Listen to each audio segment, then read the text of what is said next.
सल्लल्लाहु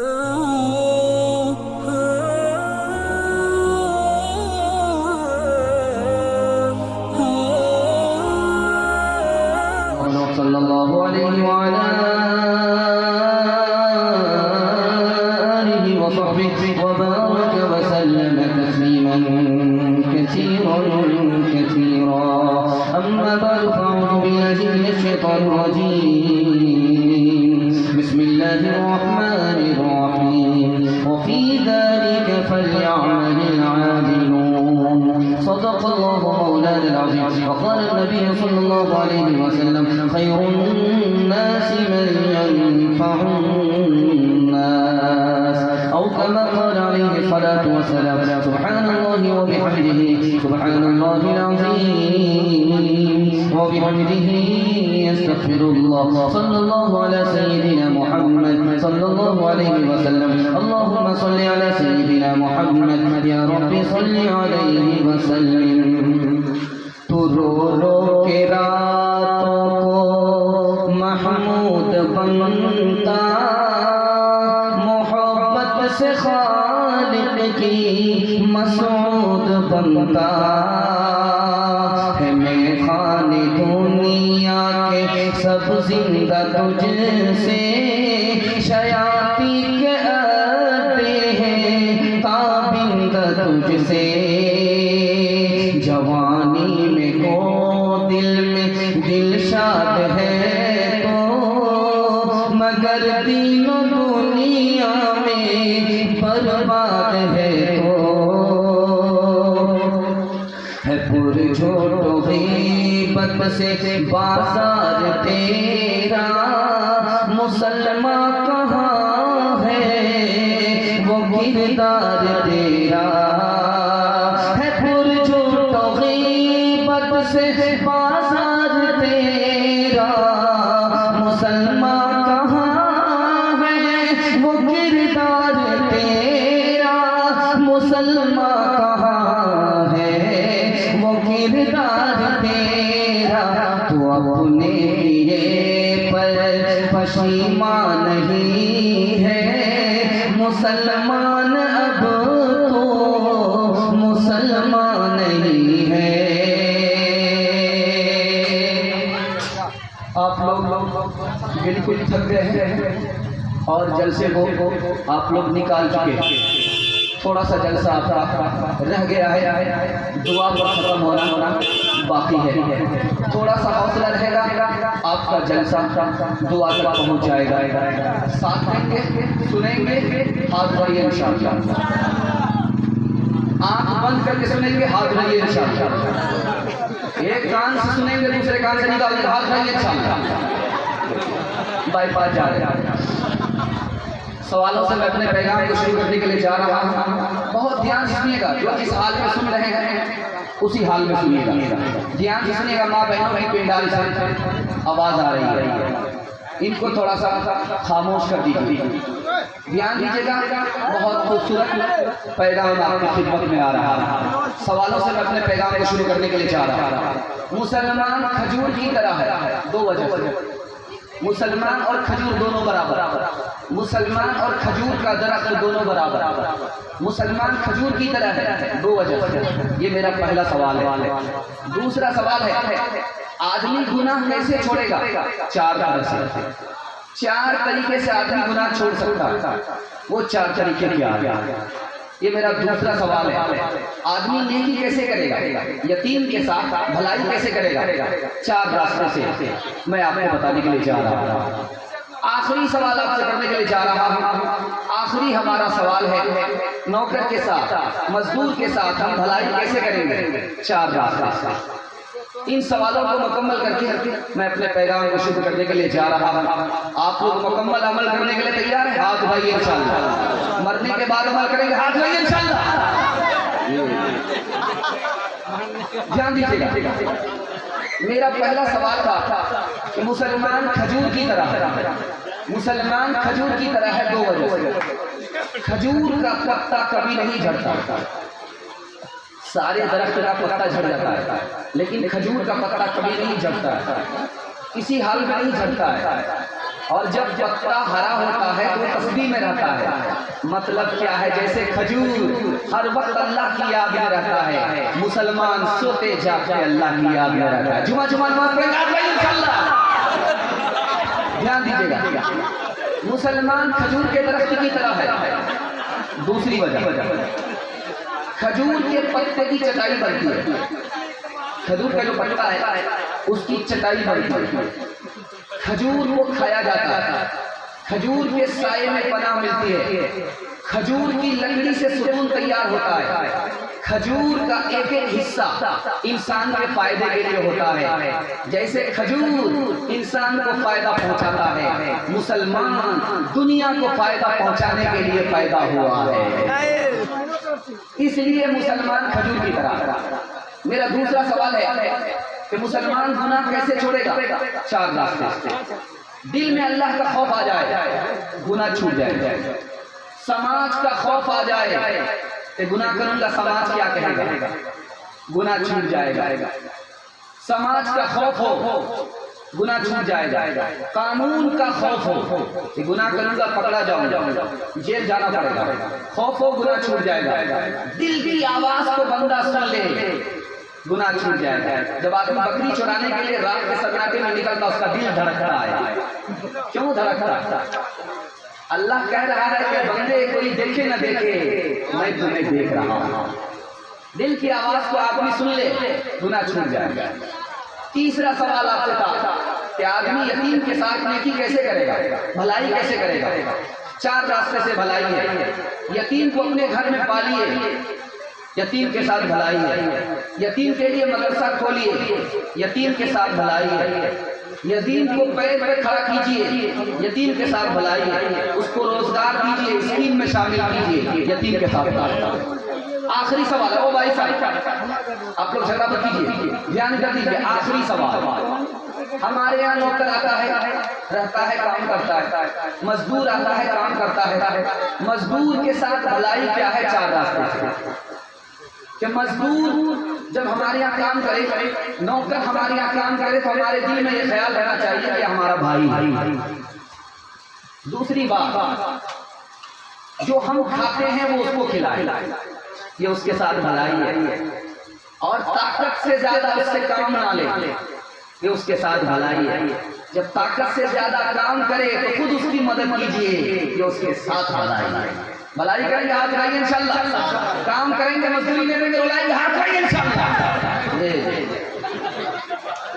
नेकियों से है शराफत की बहार, नेकियों से है शराफत की बहार, है शरीफों का हमेशा एतबार। नेकियों से है शराफत की बहार, है शरीफों का हमेशा एतबार। रख जहां मैंने कामों पर अमल, तेरे कामों के मिलेंगे तुझको फल। आज जो कुछ बोया है काटेगा कल, तेरे कामों के मिलेंगे तुझको फल। है बुराई जहर काले नाग का, है बुराई एक तो दाग का।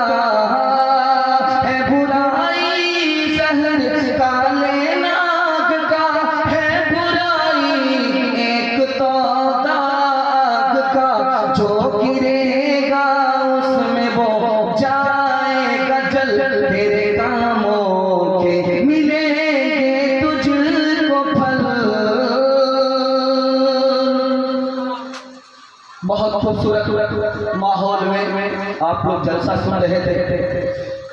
इत्तेफाक ये है कि नाज़रीन जलसा इस बस्ती के दामाद, घर जमाई दामाद और कुत्ता दोनों बराबर। ध्यान दीजिएगा, बहुत खूबसूरत मुताला आपकी खिदमत में लेकर के आ गया। भूल से ससुराल में ज्यादा टाइम पास मत कीजिएगा, जो भी रही सही कसर है वो सब पूरी हो जाएगी। ध्यान दीजिएगा, बहुत खूबसूरत मुताला 2-3 मिनट में आपके सामने लेकर के आ रहा हूं कि मुसलमानों ने जमींदारी के नशा में तिजारत को छोड़ दिया, नौकरी के चक्कर में तिजारत को छोड़ दिया। आज मुसलमानों का हाल यह है, नौकरी तो मिली नहीं, तिजारत तो मिली नहीं, न घर के रहे न घाट के। इसलिए तिजारत पर ध्यान देना, नौकरी के चक्कर में मत पड़ना है, नौकरी मिल नहीं रही है, नौकरी के चक्कर में मत पड़ना है, जमींदारी का नशा दिमाग में मत रखना है। किसान तो ऐसे ही मर रहा है, घुट घुट करके मर रहा है, तिजारत पर ध्यान देना। केला बेचना पड़े इसमें कोई ऐसी की बात नहीं है। आज आप छोटे हैं, कल अल्लाह मेहरबानी से आपको बड़ा बनाएगा। मैं नमूना देने के लिए जा रहा हूँ, बहुत ध्यान सुनिएगा। मुसलमानों ने तिजारत को छोड़ दिया, आज मुसलमान गरीब हो रहा है, मुसलमान गरीब हो रहा है। आप तिजारत को पकड़िए, अल्लाह आपको गरीब फरमा देगा। तिजारत करेंगे, हाथ लगाइए इंशाल्लाह। ससुर से पैसा लेकर के तिजारत करेंगे, हाथ लगाइए इंशाल्लाह। ध्यान दीजिएगा, बहुत खूबसूरत मुताला आपकी खिदमत में लेकर के आ रहा हूं। 4 क्लास है, 4 क्लास। 1 नंबर की नौकरी में मुसलमान कितने हैं? 1.5%। ध्यान दीजिएगा भाई, ध्यान दीजिए, ध्यान से सुनिए, निकल जाएगा जहन से, तेजी के साथ आ रहा है। 1 नंबर नौकरी में मुसलमान कितने हैं? 1.5%। 2 नंबर की नौकरी में मुसलमान कितने हैं? 3%। 3 नंबर की नौकरी में मुसलमान कितने हैं? 4%। और 4 नंबर की नौकरी में मुसलमान कितने हैं? 5%। 5% मुसलमान को, 100 में 5 मुसलमान को नौकरी है, और 95 मुसलमान ऐसे ही सीखे रहे। 1921 का सर्वे बता रहा, गैर मुस्लिम पुलिस में कितने हैं? 1921 में 74%। और मुसलमान कितने हैं? 23%। सरकारी नौकरी में, दूसरी सरकारी नौकरी में मुसलमान कितने हैं? 1921 में गैर मुस्लिम कितने हैं? 65%। और मुसलमान कितने हैं? 32%। अब आइए मैं आपको दिखाने के लिए जा रहा हूँ, कारखाना सिलाई कढ़ाई में गैर मुस्लिम कितने हैं? तो 92%। मुसलमान कितने हैं? 5%। सिलाई में, कढ़ाई में, कारखाना में, कारीगरी में गैर मुस्लिम कितने हैं? तो 92%।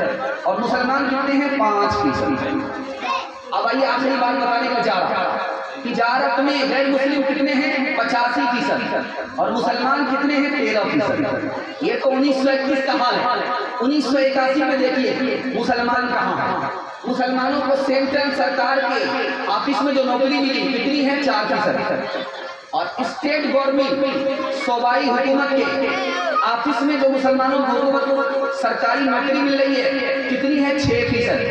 IAS में मुसलमान कितना कंप्लीट हो रहा है? कितने लोग नौकरी करते हैं? 2%। IPS में कितने लोग नौकरी करते हैं? 2%। रेलवे में कितने हैं? 2%। बैंक में कितने हैं? 2%। वो अमीर है, ये गरीब है, इन्होंने अपने पैर पर कुल्हाड़ी मारी। अब मैं आपको बताने के लिए जा रहा हूँ, कुरान में 32 मरतबा अल्लाह ताला ने ज़कात देने वाले को बताया। ज़कात देने वाले को अल्लाह ने बताया 32 मरतबा। सदका देने वाले को बताया अल्लाह ने कुरान में 16 मरतबा। 16 मरतबा सदका देने वाले को बताया।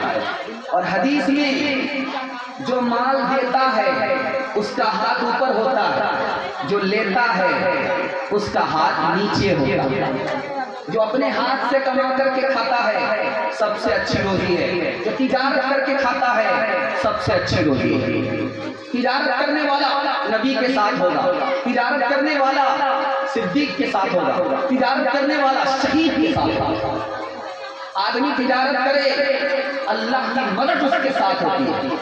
आदमी तिजारत करे झूठ ना बोले, आदमी तिजारत करे धोखा ना दे, उसकी रोजी में खूब बरकत होती है। इधर मुकद्दर बंद रहता है, इधर मुकद्दर खुला रहता है। इंशाअल्लाह जमीन के चक्कर में नहीं पड़ेंगे, नौकरी के चक्कर में नहीं पड़ेंगे, छोटी मोटी तिजारत जरूर करेंगे, अल्लाह हमारे साथ होगा। हाथ उठाइए इंशाअल्लाह। मालिक है तेरे साथ, न डर गम से तोए दिल, न डर गम से तोए दिल। हिम्मत करे इंसान तो क्या काम है मुश्किल, क्या काम है मुश्किल। जिंदा है जो से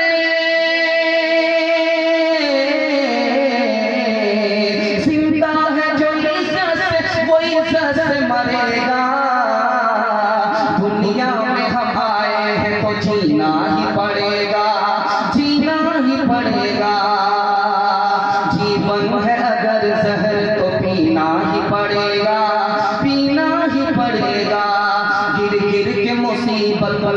संभलते ही रहेंगे, संभलते ही रहेंगे। चल जाए मगर आग पे चलते ही रहेंगे, चलते ही रहेंगे।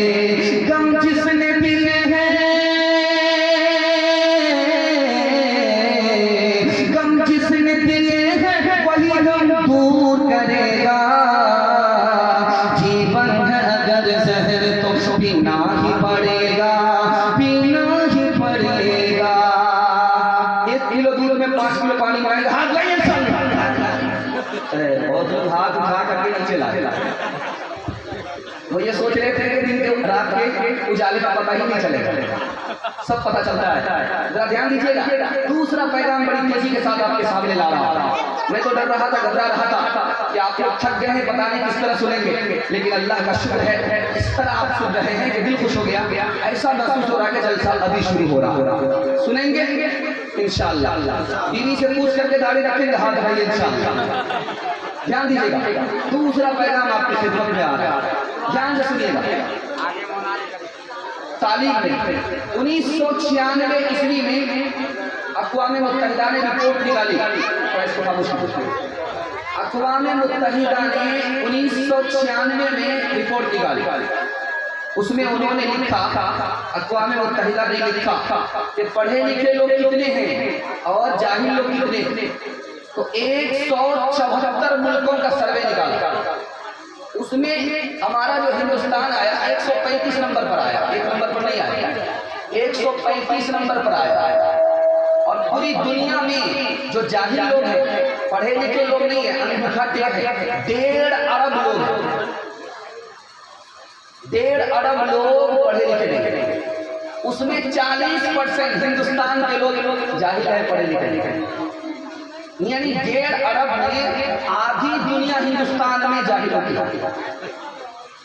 अब मैं सुन करके आपको सुना करके जो बात मुताला पेश करने के लिए जा रहा हूँ, बड़ी हैरत होगी आपकी। मुसलमानों के बच्चे जो स्कूल और मदरसे में पढ़ते हैं सिर्फ 4%, बाकी 96% बच्चे मुसलमानों के पढ़ते नहीं हैं।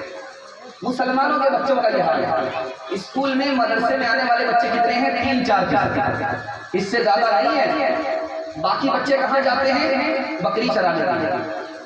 बाकी बच्चे कहाँ जा रहे हैं? पंजाब में धान लगाने के लिए, धान रोपने के लिए जा रहे हैं। होटल में बर्तन साफ करने के लिए जा रहे हैं। जब आपका बच्चा पढ़ेगा ही नहीं, आप पढ़े ही नहीं है, तो दुनिया में आपको तरक्की नहीं होगी।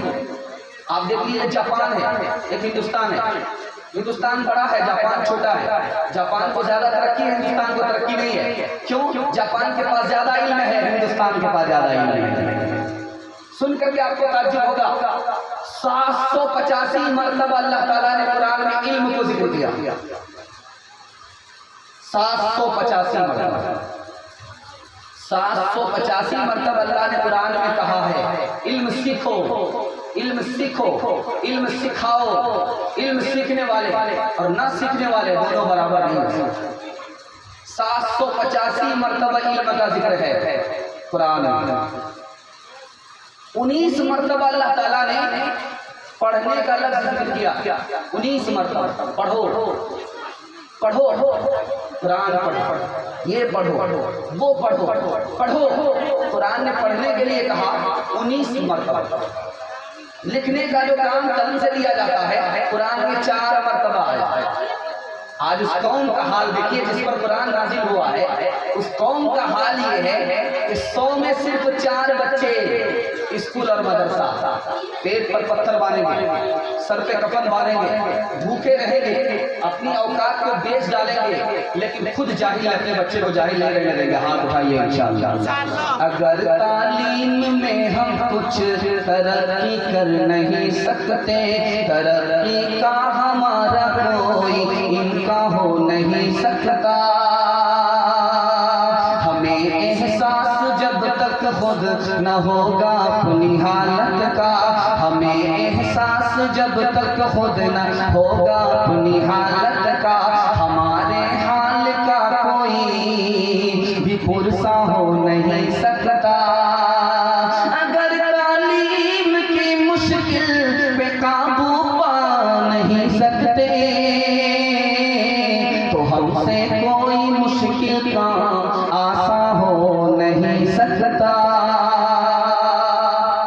को पढ़ाएंगे, हाथ उठाइए इंशाल्लाह। तुम्हारे लोग हाथ मत उठाइएगा, बीवी तक कम मिलेगा, बाल बच्चा कहाँ से होगा। ध्यान दीजिएगा। तीसरा पैगाम बड़ी तेजी के साथ आ रहा है, आप लोग सुनेंगे कम, सोएंगे ज्यादा। हाथ उठा दीजिए इंशाल्लाह। आप लोगों को रांची ही भेजना पड़ेगा, अगर अभी नहीं जाएंगे तो जनाजा ही पढ़ करके जाएंगे। तीसरा पैगाम लेकर के आ रहा हूँ, किसी के साथ ला रहा हूँ। आपके माहौल को देख करके मैं अपने बयान को बिल्कुल मुख्तसर करने के लिए जा रहा हूँ। आप लोग बिल्कुल तैयार नहीं हैं, थक चुके हैं और पक चुके हैं, इस तरह बैठ गए जैसे लगता है मुकदमा हार करके बैठे। तीसरा पैगाम लेकर के आ रहा हूँ, जंग आज़ादी में 15 अगस्त का महीना चल रहा है, इसी महीने में ये मुल्क आज़ाद हुआ। इसकी आज़ादी में किसका हाथ है? हिंदू मुसलमान का तो हाथ है ही, लेकिन सबसे ज्यादा उलमा का हाथ है, आलिमों का हाथ है, मदरसे का हाथ है। मैं आपको बताने के लिए जा रहा हूँ, 1757 में पहली लड़ाई हुई है अंग्रेज के खिलाफ। कहाँ हुई है? पलासी में। नवाब सिराजुद्दौला ने लड़ी है, अंग्रेज जीत गया। दूसरी लड़ाई हुई है 1764 में, मीर कासिम ने लड़ी है अंग्रेज के खिलाफ, मीर कासिम हार गया, अंग्रेज जीत गया। तीसरी लड़ाई हुई है 1799 में, मैसूर में टीपू सुल्तान ने लड़ी है। टीपू सुल्तान शहीद हो गए, गद्दारों की गद्दारी की वजह से अंग्रेज जीत गया। चौथी लड़ाई हुई है अंग्रेज के खिलाफ 1857 में। इस लड़ाई में 52,000 उलमा को फांसी हुई, 3 लाख कुरान के नुस्खे जलाए गए, 10,000 से ज्यादा मदरसे पर बिल्डोजर चलाए गए। 1857 की लड़ाई में अंग्रेज भारी पड़ गया, मुकद्दर ने मुसलमानों का साथ नहीं दिया। अब 1946 में तलवार से लड़ाई नहीं हो रही है, कलम से हो रही है। मौलाना मोहम्मद अली जौहर लंदन गए और कहा कि मैं गुलाम हिंदुस्तान नहीं जाऊंगा जब तक कि आजादी का परवाना मुझे लंदन में मिल न जाए, या तो मेरी कब्र होगी या हिंदुस्तान आजाद होगा। दूसरी मिसाल ला रहा हूं, बहुत ध्यान सुनिएगा। शेखुल हिंद महमूद हसन देवबंदी रहमतुल्लाह अलैह ने कहा, मुझे उस वक्त चैन सुकून मिलेगा जब अंग्रेज इस मुल्क से चला जाएगा।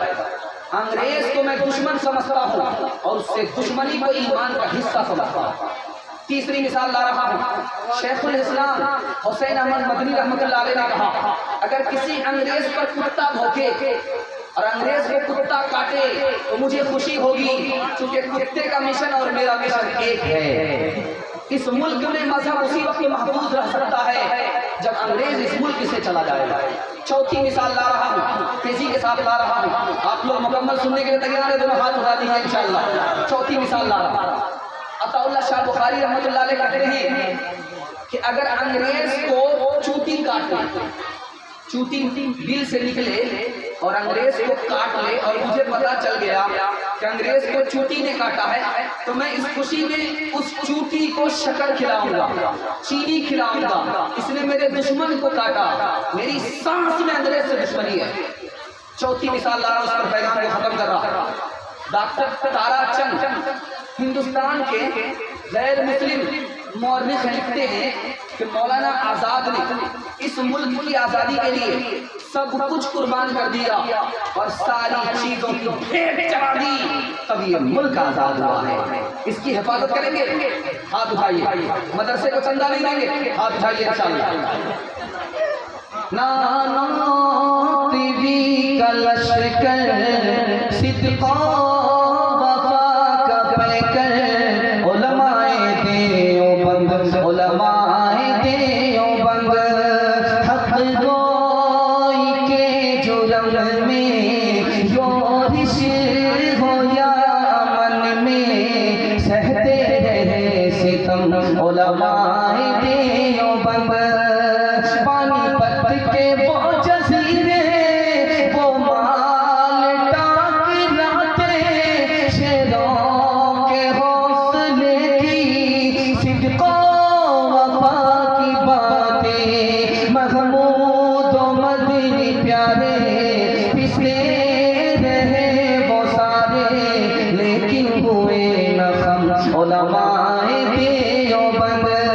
मैं बात का इलाका तारीख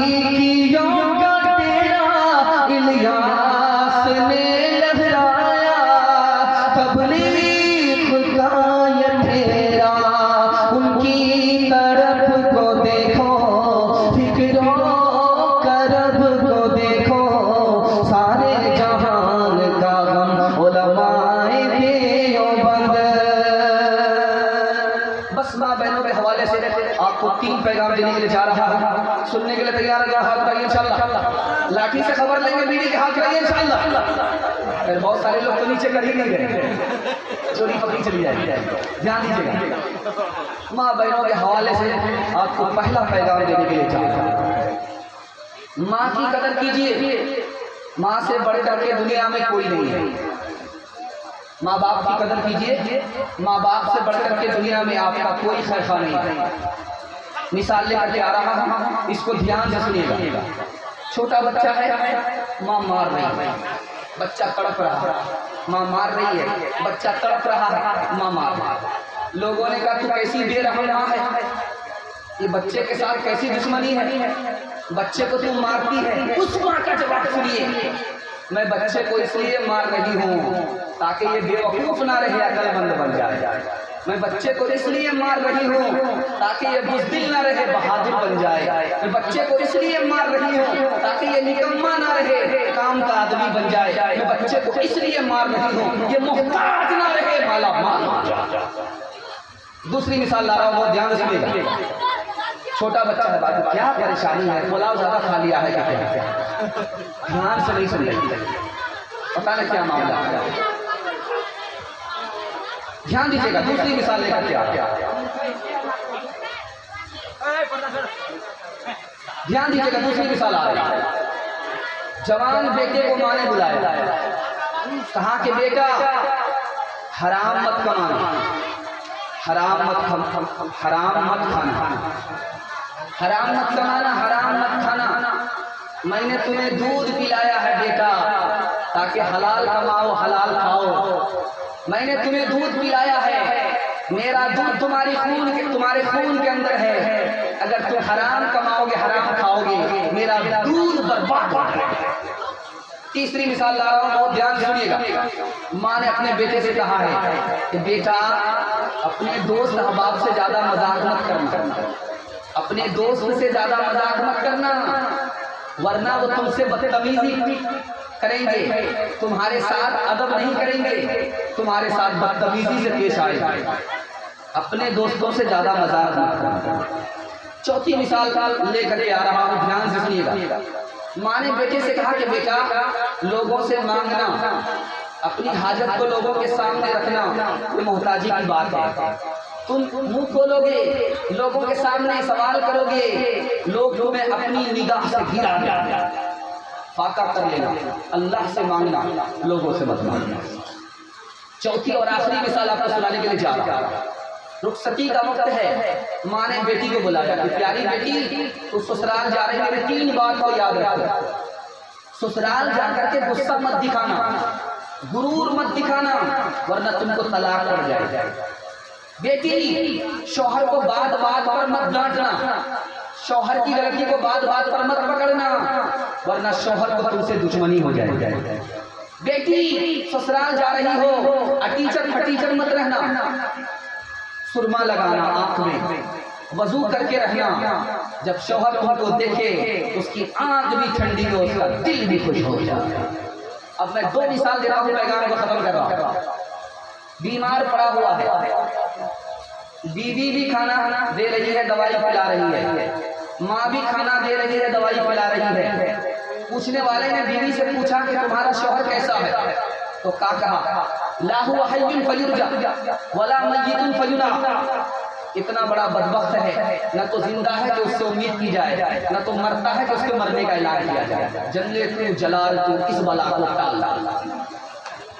बीवी जब उकता गई, बीमार शौहर की खिदमत करते करते उकता करके कह दिया कि मरता भी नहीं है, वो अपने कान से सुन रहा है, तो क्या कहता है कि मेरी माँ बूढ़ी होकर के मेरी खिदमत कर रही है लेकिन उकताती नहीं है, मेरी बीवी जवान होकर के उकता गई, माँ से बढ़कर के बीवी नहीं हो सकती, माँ की मोहब्बत का मुकाबला बीवी नहीं कर सकती। आखिरी मिसाल दे रहा हूँ, पैगाम को खत्म कर रहा हूँ। माँ बाप को खुश रखेंगे, हाथ उठाइए इंशाअल्लाह। सास ससुर पर मेहरबान होंगे, हाथ उठाइए इंशाअल्लाह। ध्यान दीजिए, सास ससुर पर भी मेहरबान होंगे, लेकिन सास ससुर के चक्कर में माँ बाप को नहीं छोड़ेंगे। ध्यान दीजिएगा, आखिरी मिसाल ला रहा हूं। शादी हुई, बेटे की बहू आई, देखा कि बुढ़िया बिस्तर पर बीमार है, लड़की कहती है इसको खिलाना होगा, पिलाना होगा, सब चीज खिदमत करनी पड़ेगी, ये मुसीबत कहाँ मैं सर मोल लूंगी। शौहर से कहा कि अगर इस घर में मुझे रखना चाहते हो, उस बुढ़िया को निकालना पड़ेगा। अब देखिए वो कितना बड़ा दीवाना था, जोरू का गुलाम था। उसने हाथ में बीवी माँ को उठाया, जंगल में ले जाकर के फेंक दिया। उसके बाद भेष बदल करके जा रहा है जंगल में देखने के लिए कि माँ मर गई है कि नहीं। तो देखा कि बुढ़िया रो रही है, तो जाकर के कहता है ओ बुढ़िया क्यों रोती है? कहा रो इसलिए रही हूँ कि मेरे बेटे ने मुझको फेंक दिया है और वो यहाँ से चला गया है। मुझे डर लगता है कि मेरा बेटा जंगल से गुजरा होगा, कहीं शेर ने उस पर हमला तो नहीं कर दिया, इसलिए रो रही। उस नालायक को तो मर जाना चाहिए कि तुमको फेंक करके चला गया, उसके लिए क्यों रोती हो? आखिर तो मैं माँ हूँ। हर चीज तो मिल जाएगी बाजार में, लेकिन बाजार में लेकिन हर चीज तो मिल जाएगी बाजार में, लेकिन बाजार में लेकिन माँ बाप से बढ़कर कोई दौलत न मिलेगी। आंचल जो उठा कर के दुआ माँ तेरी कर दे, माँ तेरी कर दे। आंचल जो उठा कर के दुआ माँ तेरी कर दे, माँ तेरी कर दे। दुनिया हो या उक़बा कहे जिल्लत